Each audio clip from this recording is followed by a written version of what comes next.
sudah terkadang hadir di tengah-tengah kita dalam rangka mengisi acara rutin pertemuan tausiah di kantor camat yang menemukan.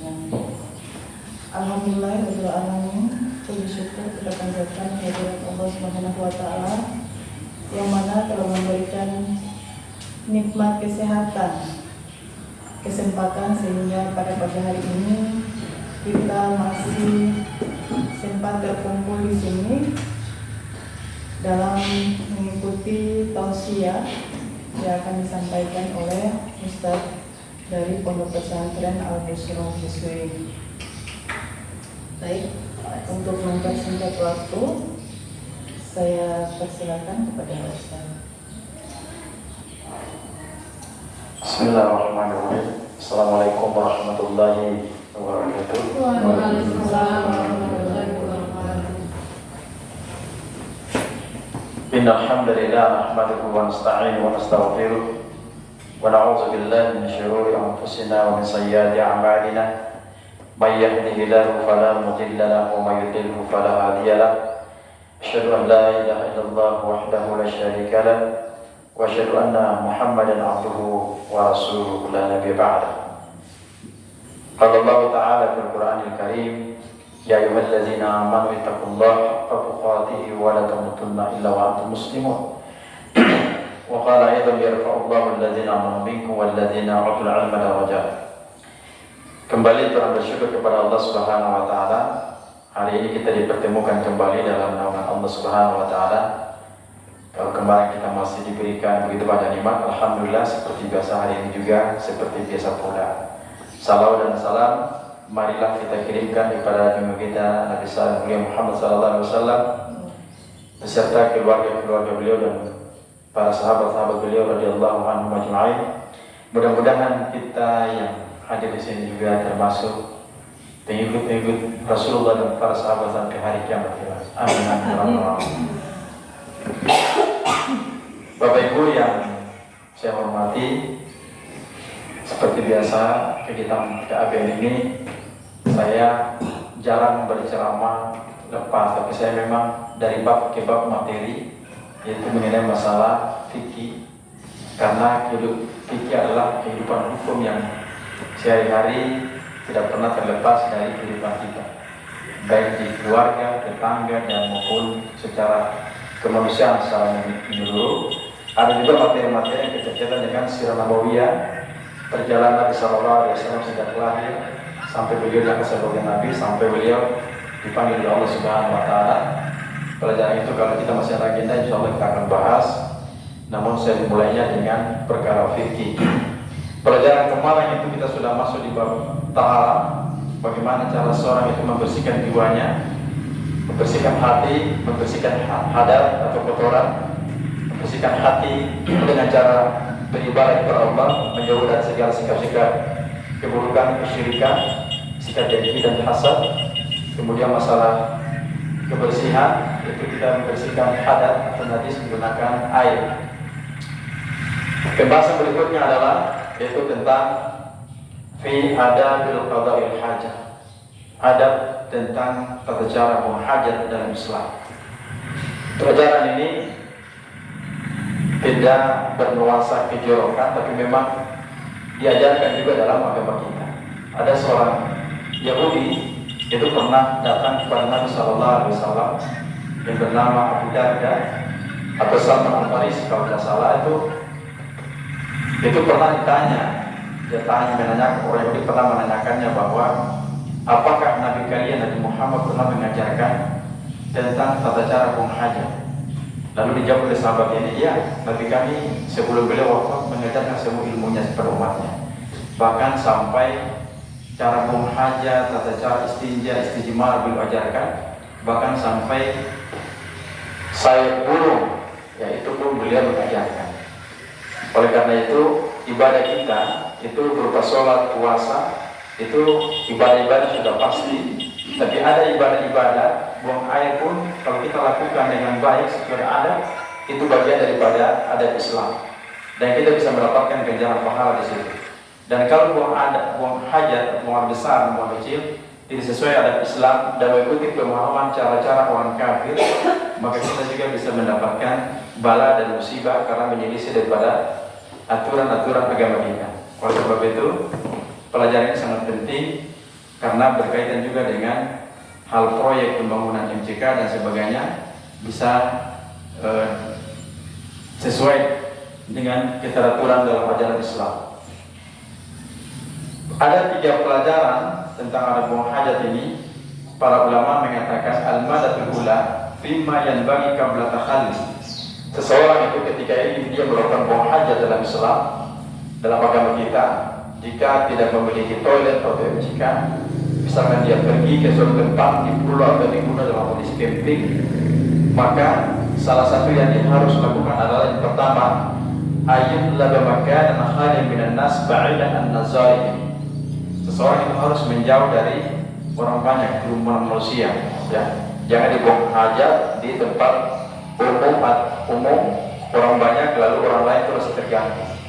Sebagaimana Nabi sallallahu alaihi wasallam menceritakan, diriwayatkan bahwa kana idza arada al-buruz intaqala hatta la yara wahad. Bahwa Nabi sallallahu alaihi wasallam ketika ingin beliau buang hajat yang besar itu, mungkin belum ada zaman seperti sekarang, seperti mungkin toilet beretoto atau yang lain sebagainya, itu beliau itu jauh dari para sahabat-sahabat, sehingga para sahabat itu tidak bisa melihat beliau dalam tata cara beliau buang hajat.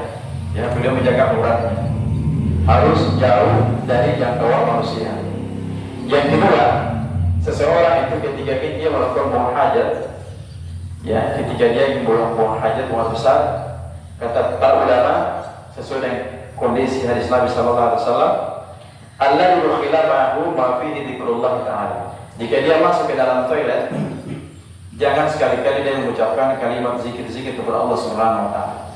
Kalau kita lihat sekarang hafid kita sudah punya murattal, ada ngaji-ngaji, maka itu ketika kita masuk dalam WC dimatikan, jangan sampai ada dering, ada ngaji-ngaji dalam kamar mandi. Sebagaimana Nabi sallallahu alaihi wasallam itu dikisahkan bahwa beliau mempunyai cincin, itu cincinnya tertulis la ilaha illallah Muhammad Rasulullah. Ada kalimat Allah di situ. Beliau masuk ke dalam suatu tempat hajat, beliau melepaskan itu. Maka kita juga harus seperti itu.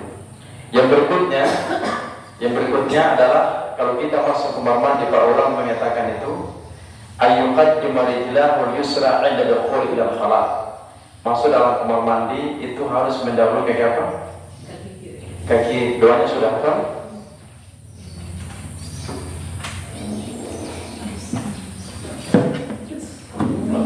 Masuk kaki kiri, sebelum masuk kita baca Bismillahi Allahumma inni a'udzubika minal khubuthil khalaq. Itu dihafal, ini penting. Kalau kita pakai seperti ini, insya Allah kita dapat pahala. Buang hajat saya kita Allah catat sebagai nilai ibadah. Ya, karena memang dalam kamar mandi itu juga ada tempat jin, ada iblis. Pernah dulu pengalaman saya itu ada teman menceritakan, dan ibu itu dia pernah sampai meninggal, sakitnya parah, kemudian dia masuk ke kamar sering diganggu. Saya itu yang horor, tahan bakal panjang, tidak panjang lah. Saya cari-cari, rupanya memang Nabi mengajarkan doa ini. Ya, di kamar mandi itu ada jin, setan. Ada pernah juga teman cerita, satu cewek cantik masuk kamar mandi nyanyi-nyanyi, sampai di kamar mandi dia kesurupan, teriak. Orang bingung gimana cara mau buka pintu, sementara dia dalam kondisi tidak sadar. Sampai semakin parah, terpaksa mau tidak mau, bongkar kamar mandi, kelihatan auratnya. Nauzubillah min dzalik. Ini doa ini penting untuk dihafal sehingga kita dijauhkan dari hal-hal yang tidak bagus. Karena Nabi sallallahu alaihi wasallam mengatakan, Bismillahi Allahumma inni a'udzubika minal khubuthil khaba'ith. Saya berlindung kepada Engkau ya Allah dari segala keburukan makhluk kejahatan jin, syaitan di dalam kamar mandi. Yang berikutnya kata Nabi sallallahu alaihi wasallam, para ulama mengatakan, "Alla yarfa'u thawbahu hatta yannuwa min al-ardi sitran lil 'awratil ma'mur bi syar'a."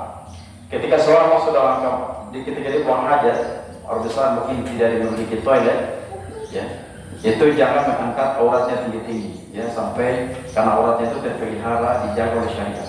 Kalau kita insya Allah mungkin sudah punya toilet, kita bebas di dalam, ya, tidak orang bisa melihat kita. Yang berikutnya adalah kata para ulama, Allah yajlisa al-ghaib wal bawl mustaqbil al-qibla al-mustaqbil. Kalau seorang itu dilarang sama sekali buang hajat itu atau kencing dia menghadap kiblat atau membelakangi kiblat, itu dilarang. Nabi sallallahu alaihi wasallam menyatakan la tastaqbilu qiblata bi furujikum wa la tastadbiruha bi ghaibin aw bawlin. Jangan sekali-kali di antara umatku dia melakukan buang hajat, buang besar atau kencing dia menghadap kiblat atau membelakangi kiblat sehingga dia menampakkan memperlihatkan kemaluannya, itu dilarang sama sekali. Yang berikutnya, para ulama mengatakan anda yajlis al-ghaib aw ghaib fi zilin nas aw tariqihim aw miyahihim aw asjarihim al-mukhmirah. Jangan juga di antara umatku, ya. Jangan juga antara umatku itu artinya dia buang hajat atau buang kecil di tepi jalan manusia. Atau misalkan maaf, ada orang lagi nongkrong mungkin di pantai, dia buang air di situ, atau dia kencing di situ, atau di kerumunan tempat, atau di tersumber air atau orang banyak. Misalkan air sumur di situ atau air kali yang dipakai untuk minum, seseorang itu melakukan suatu perbuatan tersebut. Atau dia buang air di pohon yang sementara berbuah, ya mungkin orang lagi punya musim buah, yang punya kebun ini mungkin pelit buahnya, yang lain itu mungkin simpan di pantai, lepas saja di bawah pohon seperti itu. Ini dilarang. Karena Nabi mengatakan itu, kata Nabi sallallahu alaihi wasallam mengatakan, ittaqullaha bala'ina thalatha. Takut tiga hal yang Allah melaknati kalian. Yang pertama adalah al-buruzatul mawarid qa'irah. Buang air di tempat nongkrong orang banyak di tepi jalan atau di sering dilalui jalan, misalkan jalan aspal dengan sengaja atau jalan umum melepaskan buang air di situ, karena perbuatan tersebut dilarang oleh agama kita. Yang berikutnya, ada pada dalam Islam ketika buang hajat, Allah yatakallam hal tabarrus. Jika kita dalam kamar mandi atau di sementara buang hajat, itu jangan berbicara. Jangan berbicara. Misalkan satu orang lagi buang hajat, buang air misalkan, lalu dia sementara ngobrol di dalam, atau sambil nonton HP misalkan, nonton HP sambil kita ketawa sambil itu buang air. Itu dilarang.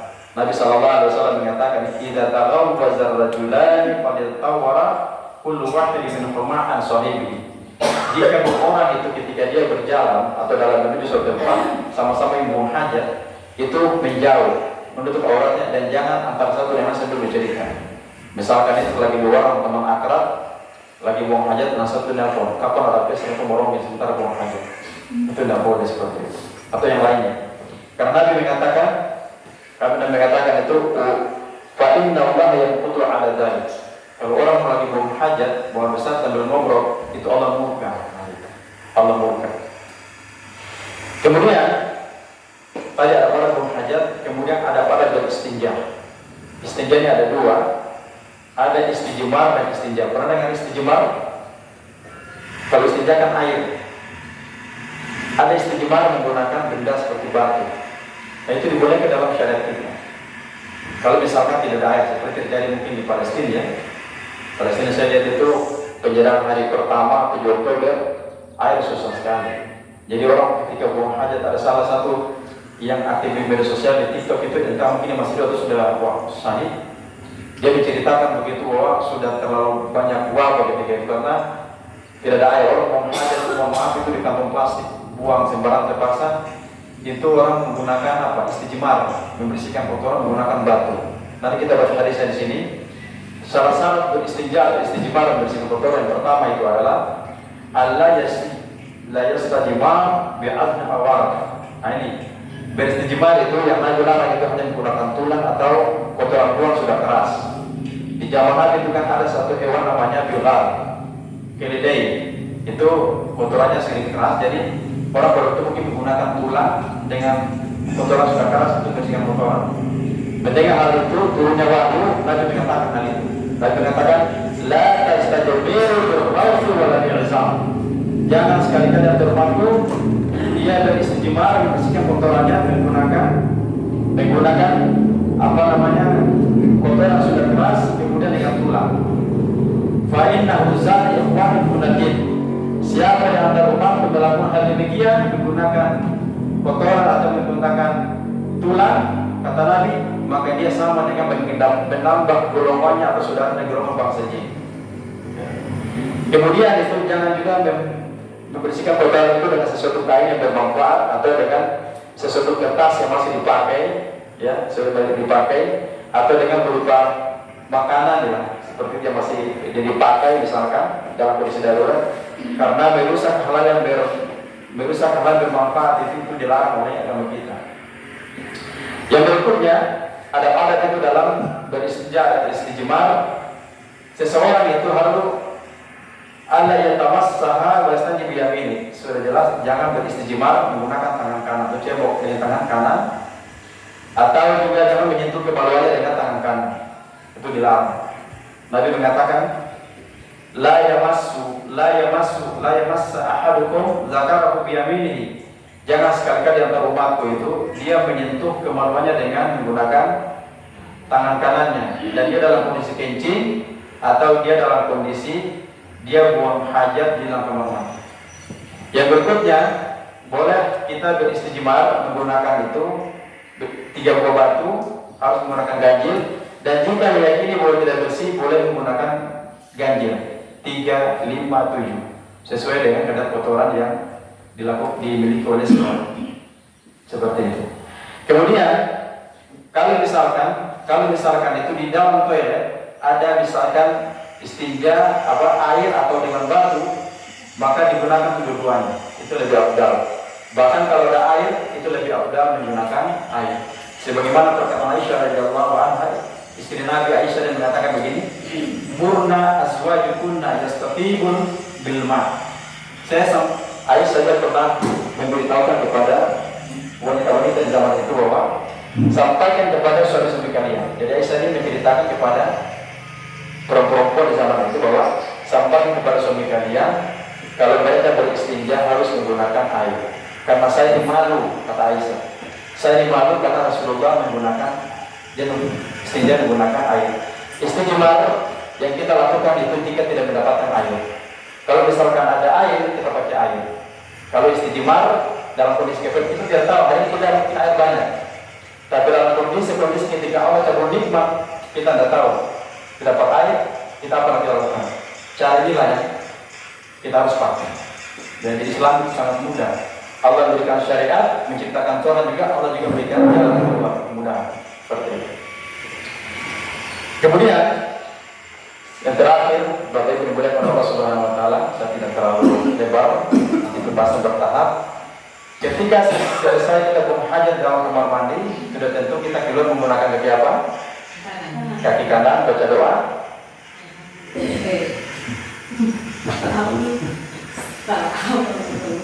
Gufranaka atau baca Alhamdulillahilladzi azhaba 'anni al-adza wa 'afani.